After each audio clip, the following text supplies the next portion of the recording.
What's up, everybody? Welcome to another episode of Brandon's Face. It's the podcast about a playlist. My name is Jonathan Beardsley. And I am Brandon May. We hope you're all doing well. It's been a very busy week in the music world. We are coming right off of Ultra weekend. It was the 25th anniversary of Ultra. Uh, Crazy show, way too much to go into in depth, but I think the overwhelming highlight was the Skrillex set that ended up leading to kind of a surprise drop mixtape album. What is your reaction to all of this, man? Okay. So I I I listened to the set when you sent it to me, as soon as you sent it to me. And Hmm. I remember there was a few sets that I listened to Skrillex like way back in the day, back when like My Name is Skrillex and just pre Scary Monsters was out. And I remember there being songs that weren't on that EP. And then I remember Hmm. hearing one during his set, and I forget the name of it now. And I was like, oh my fucking Voltage. God, bro. It's Voltage. I was like, bro, Yeah. he's dropping fucking 20-year-old tracks right now. That's insane. And good for him for keeping shit like that in the vaults. 15 years, man. Um, Don't date us that much. We're not that old yet. 15 okay, year old okay, IDs. 15 years, Still whatever. insane. Still insane. Still insane, bro. He kept that shit in the vault for a long time.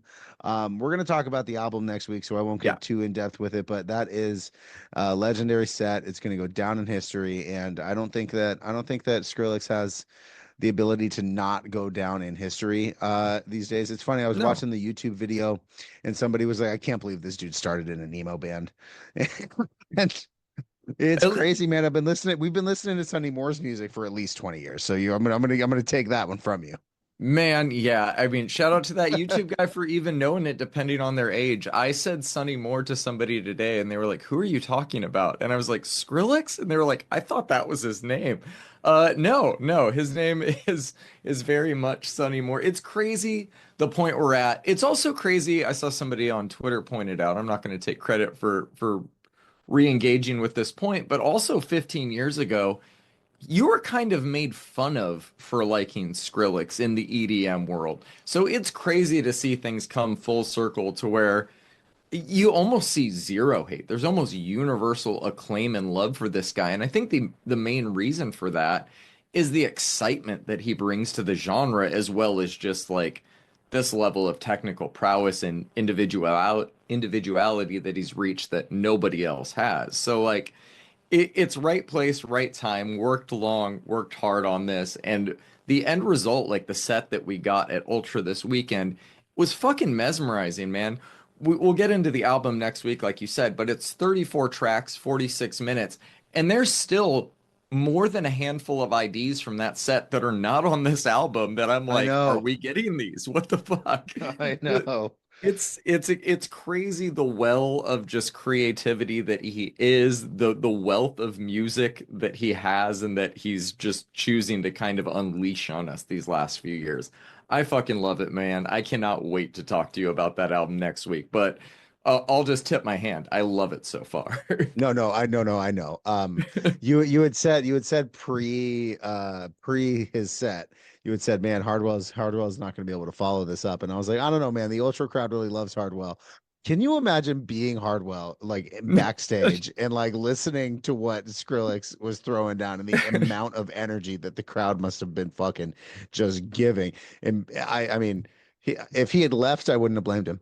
You know what Yeah, I mean? yeah. Like, hey, just let that dude cook, like I mean, the EDM blogs were glazing Hardwell set like they always do, and the crowd did seem to still be into it. But there's like many memes on Twitter right now and all the social medias of, imagine following this, the Robert Pattinson memes of standing in the kitchen, just like Hardwell there. Hardwell's a professional. He hugged Skrillex as he got off stage. They're friends. Like, this of isn't a course. competition, but dear God, man, I could not imagine following that hour and 15 minutes. It was an experience even watching it on my fucking computer screen, man. I know. I know. Incredible. Anything else from Ultra or anything else you want to talk about before we Uh, get into the show? Yes, actually, one thing from Ultra, Deadmau5 threw down a pretty fantastic, what does he call it? Retrospective set, Yeah. where he dropped desynchronization, which is something he hasn't dropped in like a long time. And I guess I just wanted to shout out Deadmau5. And he's been having a hell of a few years as well, even though he hasn't really dropped anything himself, you know? Well, we should also say he did multiple Joel things during this set, including playing the Old Yes. MacDonald remix of Animals again. It was a retrospective set. That is That's part of the repertoire. yeah, He had to go back that's for what I said. that. He played a retrospective set. He was also playing at the same time as Martin Garrix. I think it was more of a playful rib than anything. Of course. And then of course his ending. I don't know how I'm gonna With James the hype my way out of this and just start scratching raw on the turntables before going oh down, man. man. Guy's a fucking legend. Seeing him play the old shit again gave me chills, man. Those chords, some chords, whatever you want to say, is just they send chills down your spine whenever Of you hear them if course. you're a fan of that era of EDM. The dude's a legend. The dude's an icon at this point, and yeah, I'm excited to see him do a little back to back at Coachella in a couple weeks. Dude, fuck yes, man. Text me IDs, please. Yeah, I will. All right, let's start things off with EDM this week, man. We got a few gems here. First up, DJ Seinfeld and Sogum. This track is called Are You In? I really like this. I thought it was a fun way to kick the playlist off. Very light and crisp, also a little bit hypnotic as well. What'd you think of this one? I actually really liked this one, man. The let me see here. The bass line is fantastic. DJ Seinfeld's been having quite the last couple of years as well, man. Dude's coming Yeah. up. Yeah, you put him on my radar. This is the first song of his I actually added to the playlist. Yep. So progress. All right, new one from John Summit and Inez called Light Years. I have not, even as a admitted fan on the podcast of John Summit's music, not really enjoyed like his few post-album singles. This one I think is really, really good. It took a few listens to grow on me, but I'm at the point now where every time it comes on, I turn it up a few notches. What about you? It's a John Summit track, man. It's all right. Don't be a hater, man. It's good. It's good. All right, a track I know you love, man. Talk to me about this new one from Surgeon, Divine Shadow. You know, man, I love it when Surgeon goes off of the four on the floor because it really allows him to like get really creative. It's always groovy, it's always tight, and that's exactly what this is. This is a groovy, tight. It's still techno. It's just not do do do techno, you Yeah, know? yeah, well said, man. This is great. I love the percussion on it. Very different, like you said, not techno, but he's a master of beeps and boops of all kinds, man, and he shows that off on this stunner of a track. It's I just need to throw something in there. There was I'm a member of the techno production Discord group, and Of somebody course. had posted like a super in-depth question about like hardware and syncing to software and using VSTs versus using hardware. And somebody's comment just fucking sent me, bro. He goes, "Bro, it's literally just putting bleeps and bloops underneath some kicks, man. Just don't overthink it, dude." Exactly. And, I and it's so perfect, bro. Kenny Beat said it, man. Don't overthink shit. It's really that simple. Yep. New one from Cloud called Light. It's another banger from maybe my favorite name in hard techno today. This is just incredible, man. These last two tracks of his have had me going. What about you? You know, I've been apprehensive to jump on this hard techno train, and it's probably already dying as soon as I jump on it. So, but number one, I'm curious if we're on the way to an album. I haven't seen an announcement yet, but this is 2 or 3 weeks in a row with a single, which is cool. Hmm. Yeah, this goes hard as fuck. But you know what I love about it, man, and it's the way the everything is mixed. Like a lot of the hard techno people out there, like to say a Nico Moreno, for example, Sure. they use these hard style kick drums, and this dude is these are 808s or Hmm. 909s, and it just goes harder without trying to go harder, and that's what I love about this dude. Yeah, it's a different type of energy that it brings with the 808s, and I agree. Like his own unique niche within it is excellent. I don't think he's done a full-length project since doing hard techno yet. I think his only album to date was like 2020, and that was more like kind of French house. Little, Yeah. I mean, a little bit off of that, but you know what I mean. Not at Yeah. all within this realm. It's dropped a few EPs. I would be very interested to see how this would play out over the course of a full album.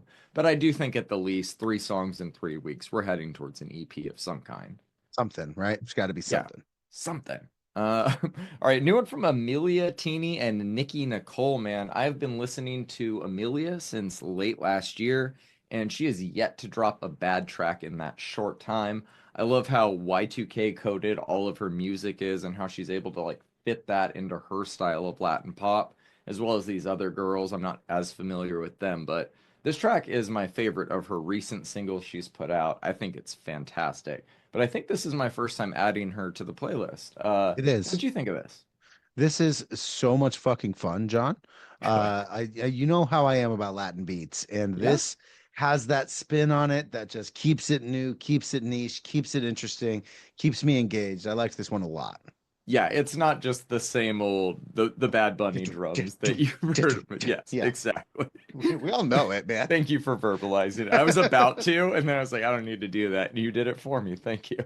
All right, new one from Dua Lipa, kinda. It's the Troye Sivan Kinda. added remix of Physical. It is crazy that Future Nostalgia and 2020 in general was 5 years ago already. This is a Yikes. fun remix to celebrate the anniversary. I like it. I think she slapped it on a vinyl that she just released to celebrate that anniversary as well. What do you think of this track?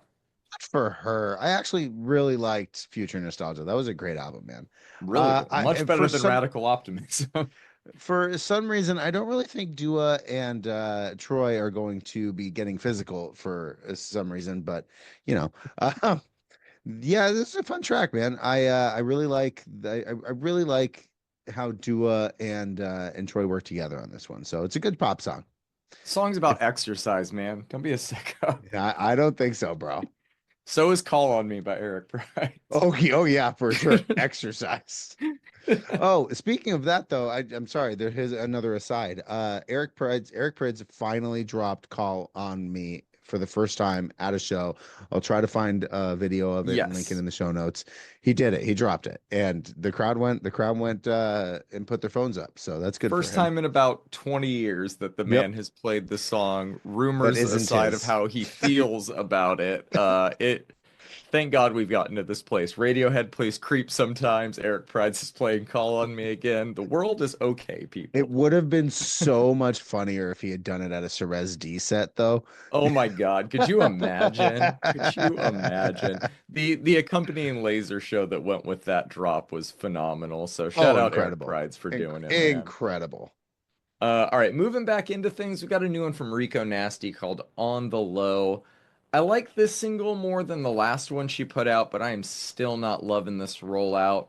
But I'm gonna go into the new album with an open mind. Her first one on Fueled by Ramen, I cannot get past that. It's so bizarre, but I this keep one forgetting. this one's a step in the right direction. We'll see how it plays out. What'd you think about it though, man? Did you like it initially more than I did? Should I go see Rico Nasty for $50 at the Palm Spring Surf Club? You definitely should. I don't know, man. It was supposed to be Rico Nasty and then Mustard got kicked off and replaced with Sarah fucking Landry. Hey, this is the least ratchet song she's ever done, I think. And that's saying something. It's still a Prob little bit ratchet too. It's still a little ratchet, but I think she says, I think you think Fueled by Ramen was like, hey, man, can you like maybe turn that down a little bit? Um, No, no. Not in 2025. I think they support everything Rico Nasty's about as they should if they went into signing her. I think the album's going to be fun, just going to be much different. I'm not at all judging it because it's on Fueled by Ramen to be like that. I really like her album from like 2020. So we'll see if any of those vibes carry into this, but it should be a fun listen regardless. for sure. New one from BB Tricks, Not a Pretty Girl. I fucking love this song. I listen to it way too many times a day. I think it's perfect. But I also think the reason it's perfect, for me at least, is kind of touching back on the don't overthink shit. Like all of BB Tricks' music sounds like her just like being emailed a beat, kind of rapping over it. It's mixed okay, and she just releases it. But Drop it's it. like somehow fire every time. I love this, man. I think this is incredible. Did you enjoy it? Oh yeah, this is catchy as hell, bro. I really like this one. So catchy. It's so catchy. It's It only grabs you on on your first listen. You don't even have to be paying attention, but like your ears will be like, "Oh, wait a second, that's a worm." yeah, yeah. If you don't know what it is, you're gonna ask what's playing. It's that type of song. 100%. 100%. Uh, New one from Wolf Tyler called Red Flags. Like pretty much everything she's put out, this is a bop. This is, I think, her first or second song since that EP we reviewed mid to late last year of hers. A different take on like pop coming out of Korea right now, but I think it's really, really good. Love the R&B vibes on it. What do you think about it? As usual, her voice sounds fantastic. Yeah, really, really good. Especially Yeah. like as the song gets into like the second and third verse and she does the Oh yeah. falsettos and stuff. Oh Really like yeah. that. New one from Ari Lennox, Soft Girl Era. I always love hearing her over like light and up-tempo beats like this, so I thought it was a lot of fun. What about you? That's my favorite Ari Lennox, bro. Same, same. Like I love the more like serious neo soul, and I can appreciate it for like the smoky atmospheres it creates when I listen to it. But this type of shit is just puts a smile on my face. Love it. Yep. New one from Kali Uchis, Sunshine and Rain. Is it my song of the week, Brandon? It's definitely your song of the week. It's definitely my song of the week, 100%. man. I don't know how every song and album she releases is flawless, but I think that's just the level she's at right now. Her new album, Sincerely, drops May 9th. I already pre-ordered the Spotify exclusive top listener Yeah, variant you did. to add to our collection. Cannot wait for that one to come in, man. This is a fantastic first single. What do you think about it? Oh, incredible. She crushes every time. Every time, bro. The music video is great as well. We should throw that in the show notes. I will do so. All right. Last single this week is from Calva Louise. Shout out my wife for finding this group and putting them on my radar. It's a Right? three-piece metal band with influence from all over the place. I think they're based out of the UK, but I hear a lot of Latin influence in their brand of metalcore that is weird, dark, heavy, sporadic, and incredibly fun to listen to, man. This one is awesome. I know there's more new music on the way from them, but what did you think of this first taste? This is one of the most unique rock slash metal tracks I've heard in like a long time, man. This is fascinating. Like fascinating was like the only adjective I could find that worked for this song. Yeah, and that fits. It's overwhelmingly impressive. I think that the video that caught my wife's eye was on TikTok or something, and it's just the main girl standing at a keyboard with her guitar in hand as well, and she is doing all of the parts, the guitar, the singing, the screaming, the little breaks to the piano, like octave climbs and downs. It's insane, man. This band is insanely talented, led by a very, very talented girl on the vocals. I love this, man. I'm glad you do as well. I'm excited to dive into newer stuff from them going forward. Oh, I'm stoked for whatever else they release. This is fantastic. Fuck yeah, dude. Few EPs this week. First one you threw on here is from Invent Animate and Silent Planet called Bloom in Heaven. I've heard Silent Planet before, but this is my first time hearing Invent Animate. I am now a fan. Thought this was a great EP. Return to One fucking rips, dude. What do you think about this? Yeah. Okay. So I think this collab was actually in the making for a long time. I think they've toured together before, and I think there's been like rumors or something for a couple years. But the both of these bands are pretty heavy players in the metalcore scene. And when I saw it dropped, I knew we had to cover it. Out the gate, Return to One is heavy as fucking hell, bro. Even with that clean ambient little break thing. Mhm. All the Light is Gone is like kind of a slow builder and honestly not my cup of tea, but my favorite of these three, dude, is definitely Armageddon Eyes. I My had a feeling. God, this song fucking rips, bro. Goes hard. Goes fucking hard. Just Really good rips. EP, man. I'm now a fan of both people officially. That's right. All right, new one from Off Grid called Protect Ya Deck. Jesus, man. First of all, incredible name for a dance Incredible. EP. Second, this is just really good.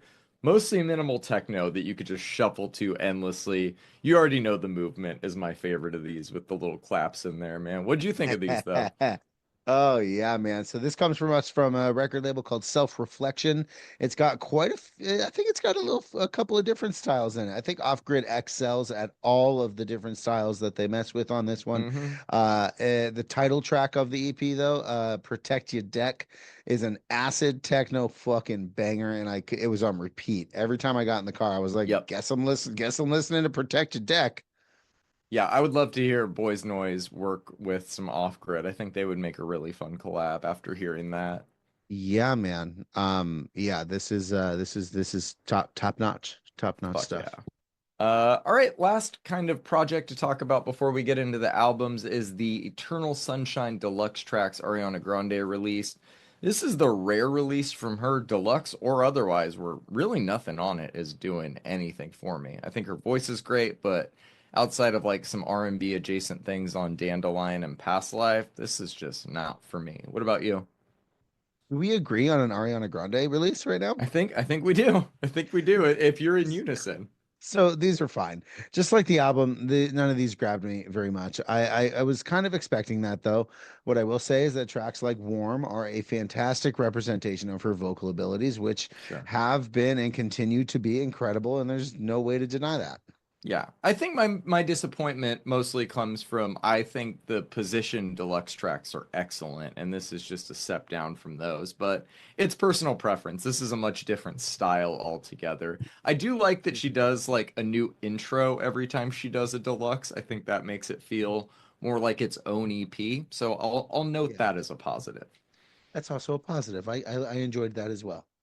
All right, man. We got some albums to talk about. Let's first talk about this one from Lucy Dacus, Forever is a Feeling. I really liked the singles from this album, so I assumed I would really, really like the album, but every time I get to the end of it, I think it's just okay. It's very well written, performed, produced, which is to be expected with any Lucy Dacus project, but a majority of the songs just aren't resonating with me in a way that her songs typically do. I still think the singles are great, Ankles, Limerence, Best Guess, Talk are all really good, but I have not had the urge to return to anything beyond that yet. I could see this one growing on me more before the end of the year, but it has not yet. I'm gonna go like high six, low seven. Ankles is still my standout. What do you think about this one? I liked it a lot more than you did. So Hit me. let's just get into it. So Yeah, the Calliope prelude grabbed me fucking immediately, man. Those strings just set this album up for success very quickly.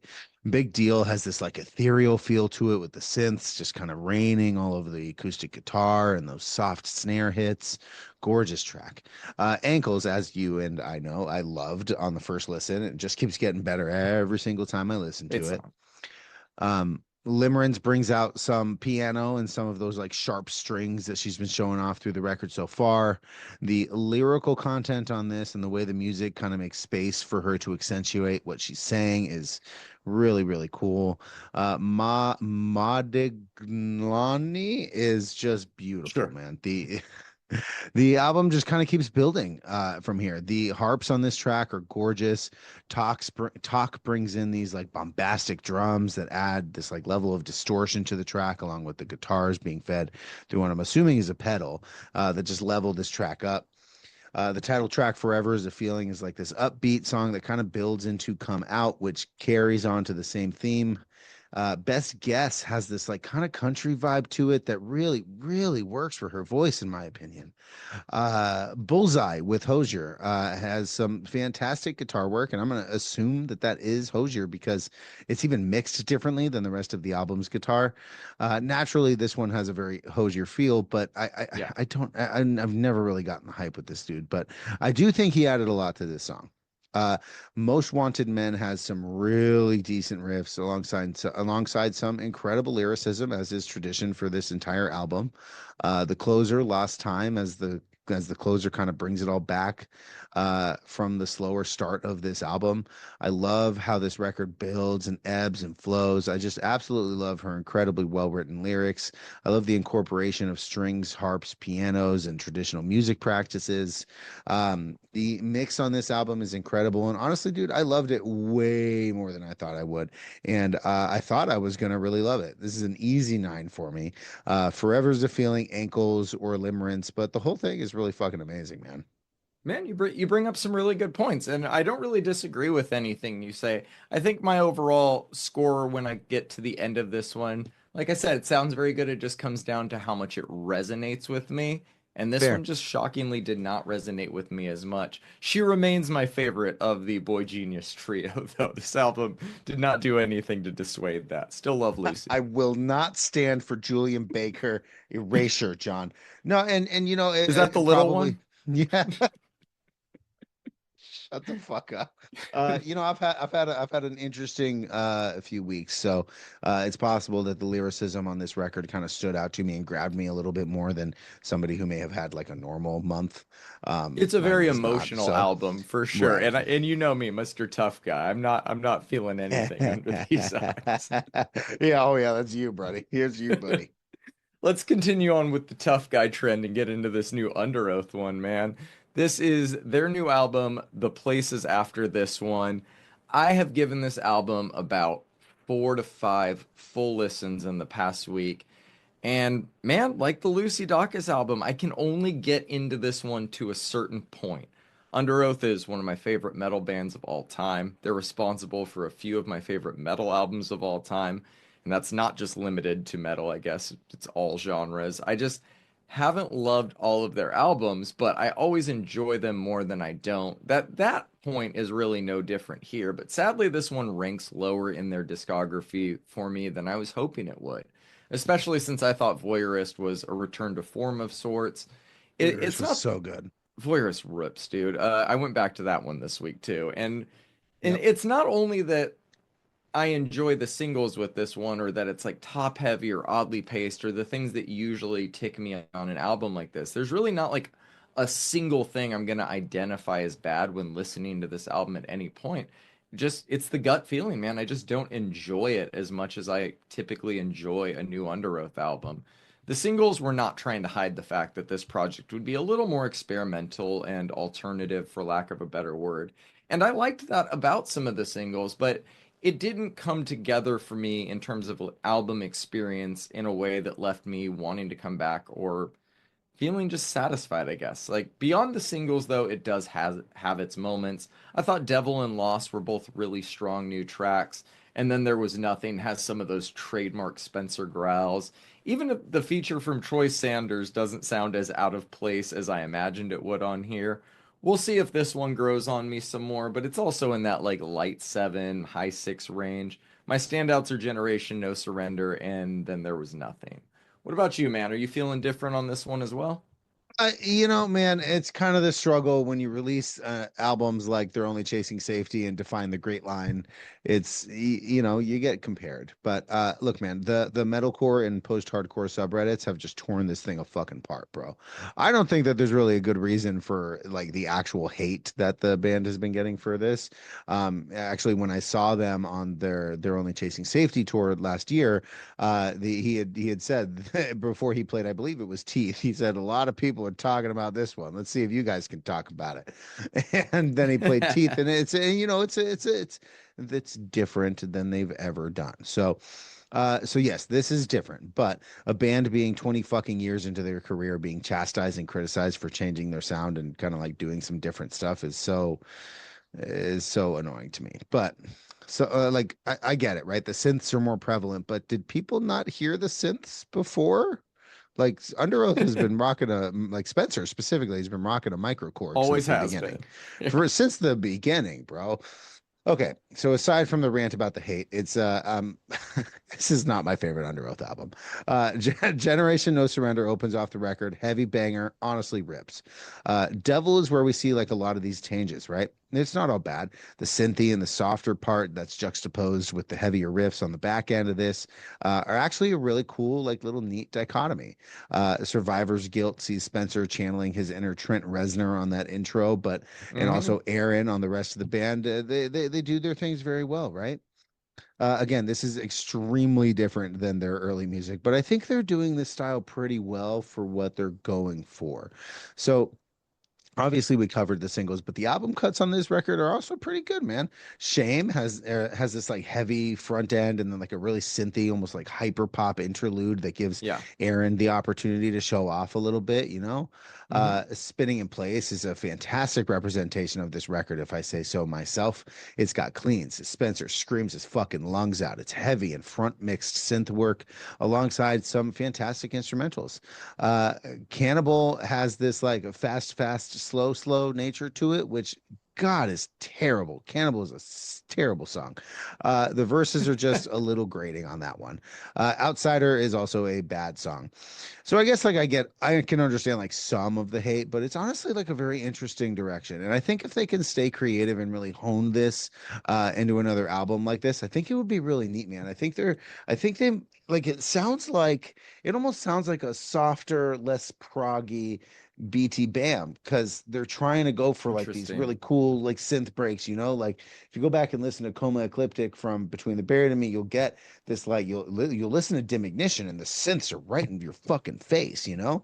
And I Hmm. think that might have been the direction they were going for, and I think the execution just might have been off a little bit because guess what? They've never really done this. It's a six for me. My standout though is always going to be Teeth, bro. Teeth is a fucking banger.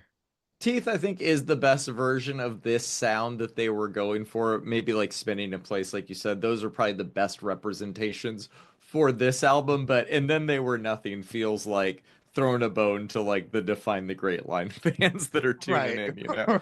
Right. You know, Shout man, out Underoath though. Love shout them. out Underoath. I love that they tried something new, and you can't win them all, but you know what, man? I really hope that they keep going on a new trajectory. I think that while this album might not grow on me, I think another one within this same vein might be really fucking cool, man. Do you think they're talking about us? Do they know we're talking about them right now on the interwebs? Is that what they're talking about? I don't know, No, man. no, no. No, If it's the kids that are wrong. are we the baddies? No. All right, man. Let's move on. We got a new one from Arch Enemy called Blood Dynasty. Dying for your thoughts on this one. All right. This is a paint by numbers arch enemy record and not the good kind. I'm kind of bummed at this one, if I'm being honest, man. There's a couple of good riffs, there's a couple of great vocal moments and tons of metal melody as one does when you're in a melodeath band. But I feel like there's like an air of like complacency and like a desire to not take any risks on this record. The whole record is very, very safe. This band used to have like a ton of character, man. You go back and you listen to Nemesis and you're like, oh, you know? And I feel like it's been stripped out of the mix and toned down to ensure proper festival placement in Belgium. And man, I want my mellow death to have some character, man. I want my arch enemy to have some fucking character. This feels so very square block, square hole for me, and I honestly just had a hard time getting through it on the third time I listened to it, man. It's a four for me. My standout is Dream Stealer. Dream Stealer's a fucking banger. That's the only real banger on this record. I don't entirely disagree with you, but I do think maybe I was slightly more positive in the album for it. I think but I will agree, this is the third album in a row this week where my expectations for how much I would enjoy it didn't really live up to how much I actually ended up enjoying it when I heard it in full. I think more often than not, it's fine. I liked it whenever it came on, but I don't know if it'll have any staying power in my current rotation. Not that that fucking matters. It's all executed well enough. It sounds decent, but I had trouble resonating with the lyrics on this one much more than the sound of the album. Which lyrics, as you know, like does not bring my overall enjoyment of metal down as much as it would for other genres where Right. that's more prevalent. But it was still a factor worth mentioning when I'm trying to like dig into the songwriting to maybe give me a greater understanding or appreciation of the music. That connect never happened for me on this one. I thought the music was good, really good at times. That fucking like riff in the pendulum would get stuck in my head every time I fucking Good heard one. it. The heavier stuff like March of the Miscreants and A Million Suns really worked for me, but a lot of it did not as well. I'm more in the like high five, low six range on this one, but I thought it was decent. I think A Million Suns is probably going to end up being my standout, but I thought Dream Stealer was pretty good as well. I just looked them up and they are entering their 29th, probably coming into their 30th year of being a band. We're far gone from the Angela Gasso days, but when you go back and you listen to Burning Bridges through Doomsday Machine from 1999 to 2005, this band was on another fucking level, man. And maybe that's what's bringing me down a little bit because it's like those albums are like formative in my early years of discovering what metal is, and I Yeah. think and I think that maybe this one just didn't live up to what I wanted it to. You know what I mean? And those formative albums are always going to weigh the most on you, you know? Also, all great metal bands have an album called Burning Bridges. Everybody knows this. Everybody knows it. Everybody knows it. You're a metal band, make an album called Burning Bridges right now. Welcome to Got to. fame. Got to. All right, man. Dying for your thoughts on Perfume Genius. This one I feel like we are going to be divided on, but I gotta know. What are you feeling on this one? Man, we might, and I'm just gonna jump in. So Please. here we go. Perfume Genius's 2020 album Set My Heart on Fire immediately resonated with me so fucking hard, dude. I still listen to it a few times a year, and it's honestly like continued to grow for me. Needless to say, ever since I heard that record, I have a very high bar for Perfume Genius's music to get to. So let's dig in. It's a Yeah. mirror, opens up exactly how I'd want this record to, calm and gorgeous with a touch of animosity and power on those verses. I also love how the singles he dropped for this project are just the first three songs of the record, which is a pretty fantastic three-track run. Once you get through and you go to Me and Angel, it has kind of a really good representation of what Perfume Genius is to me. It's slow as hell, but it's moody and it's ethereal, and the way his voice kind of glides and chokes over the instrumentals is so good, man. His voice is super unique, and it's good that I think it's good that it's the center of the show for the album. Tracks like Capezio are why I love this band so much, though. It's got so many layers and so much character, such unique production and vocal filters, a super strong bass line that complements everything else. Dion is fucking gorgeous with those synths and the haunting inflection in his voice alongside that piano melody. Oh, just incredible, man. The way that In a Row builds and builds and builds into this just heavenly crescendo, man. Oh my God. The title track as the closer is honestly a fantastic way to kind of lay the album and the layered atmosphere onto a cloud to end the record. I love this one, man. I don't think it quite lives up to Set My Heart on Fire immediately, but I will say that I really like this one. It's probably an 8.5 for me. In a Row is going to be my standout. What'd you think? The one thing I learned about myself this week and my music taste is that I'm just not into Perfume Genius, man. I don't have like a great knowledge. I think we maybe talked about him a few times. Wasn't he on that like Yeah Yeah Gaz song a year or Yep. so ago as well? And I Yep. remember really liking that and thinking maybe I do like this artist. And I hit follow, and when this came out, I saw the interwebs chatting about it. But man, this is not an album I would like describe as bad. I just would not describe it as for me. Like the whole vibe, I'm just gonna say it bores me in a way that I'm not able to put aside for the sake of objectively trying to listen to it for something. Like I can't that's not to say I couldn't find anything to enjoy about it. Like it is not objectively bad music. I just can't enjoy it beyond that. I thought like Capezio, if that's how you pronounce that track, had some like really interesting vibes and textures in there. I liked the overall feel of that one.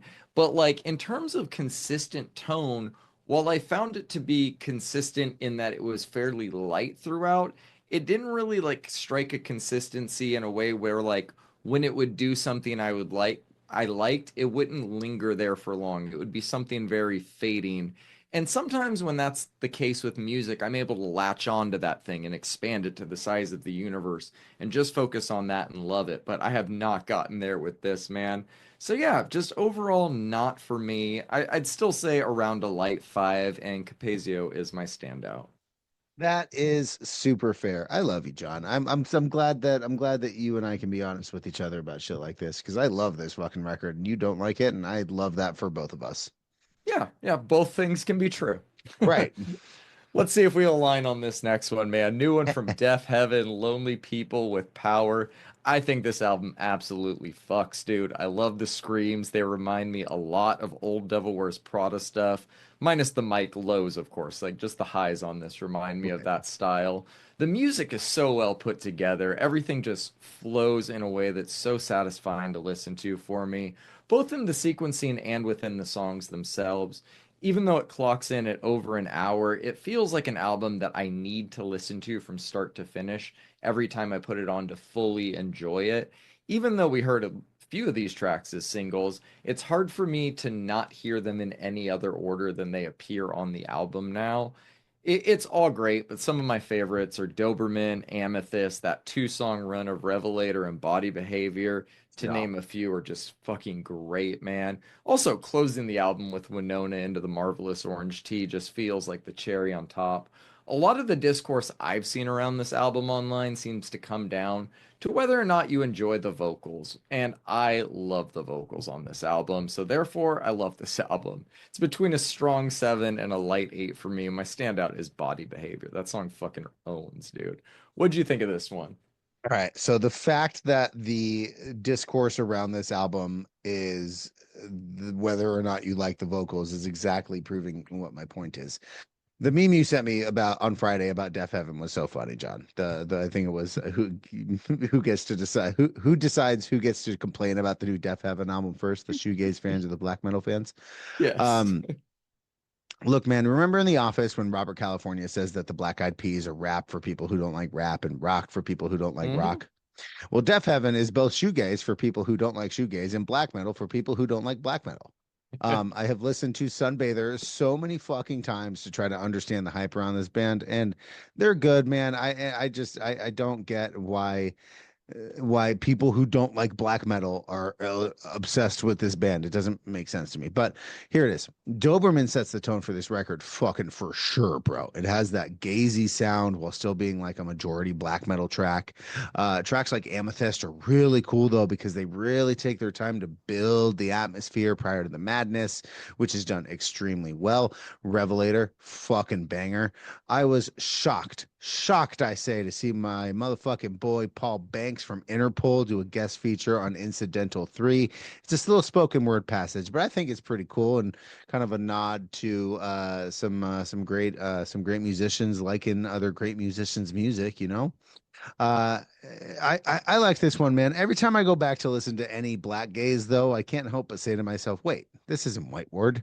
Um, I'm gonna give this one a 7, though. I really did enjoy it. I love what you said about how even though we've heard the singles in different orders, it's hard to listen to them outside of it. And I agree. I think this is an album. My Yes. standout's probably gonna be Revelator, man. That's a fucking banger.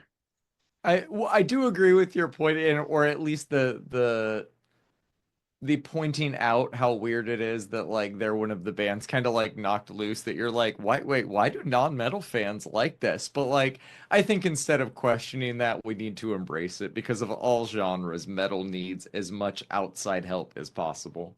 That's fair. That's fair. I'll give you that We one. it's never been truly commercialized since like Metallica, so like I feel like people are Metallica gonna sucks. yeah, So exactly. We have Bring Me the Horizon. We're close, but like I feel like we're in a good place if major publications at the very least are writing about these places that normally wouldn't write about these bands, and that's what people are complaining about. If that's the limit of what's wrong with metal right now, we're in a pretty good place. you know what, man? You were super right. Thank you for calling me out on my elitism.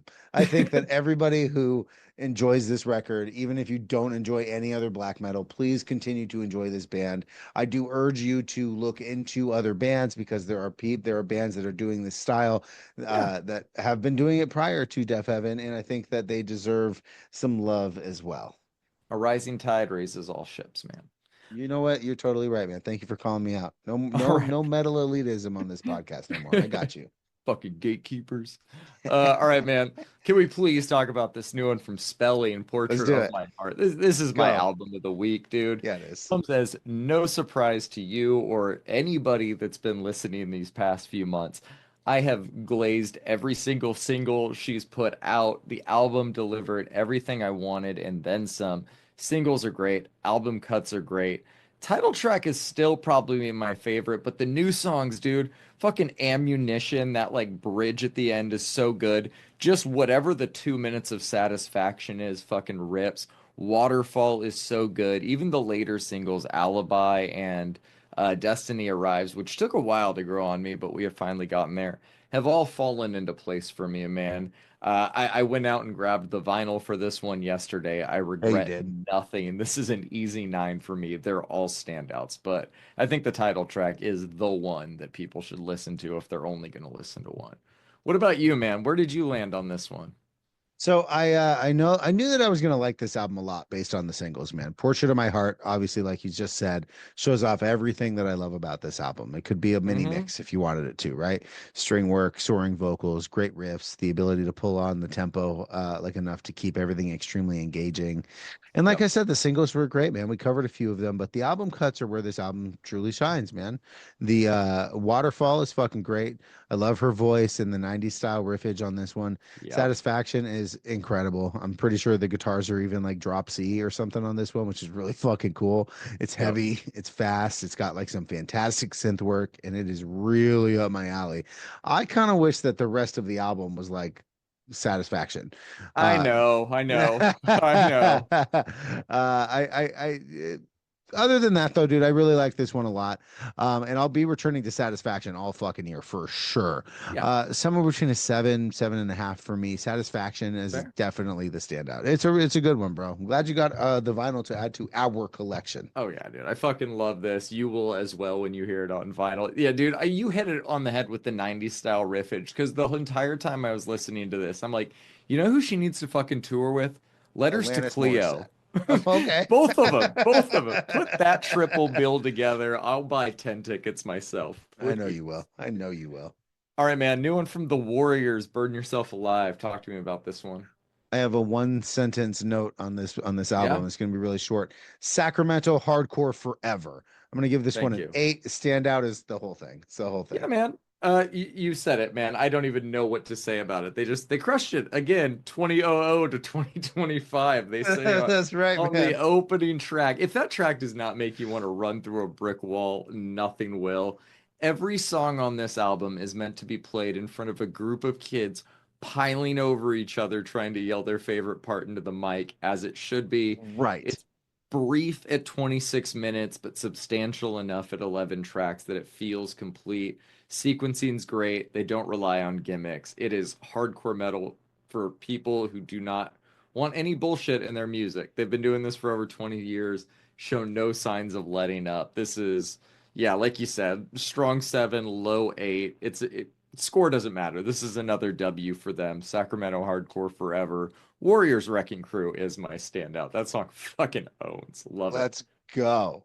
Let's go. One more album to talk about this week is from the Orbital Gate, man. This The one is a demonstration of post-apocalyptic warfare. Yeah, you need to say the in front of because there is only one Orbital Gate in my head at this point. I knew when we heard the track with Peeling Flesh a few weeks ago that this would probably be a metal album of the year contender for me. I did not realize how emphatically they would make that point.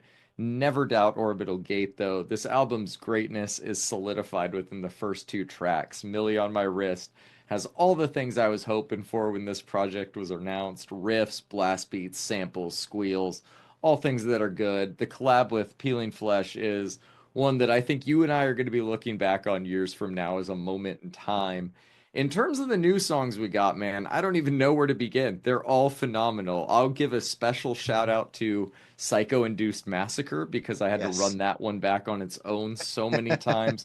But again, they're all great. There is sounds I've never heard the human body make on this, and melodies that I've never heard before. I I'm not being hyperbolic when I say I think this album is a masterpiece. It's in the 9 to 10 range for me. My standouts are Millie on My Wrist and Thuggin' 38, but throw a fucking dart at the track list. They're all great, man. What did you think of this one? I love how much of a brutal death metal fan you've become, man. And I think Orbital Gate just kind of fucking hits right your specific nail right on the Yeah, head. they just, it's John, it. John, I get to add a brutal death metal album to my sci-fi themed brutal death metal playlist, and it's an Orbital Gate record. Let's fucking go. I didn't even think of All that. right, man. I fucking love this album. You know that. The fact that this is one girl blows my fucking mind every time, man. I am a huge fan. The little pig squeals that follow that little melodic riff on Millie on My Wrist, you know? It's Just so so good. funny, man. It's so great. I crack the fuck up every time. Every single song is fantastic. Like you said, 9 to 10. It's in the contenders for best metal album of the year.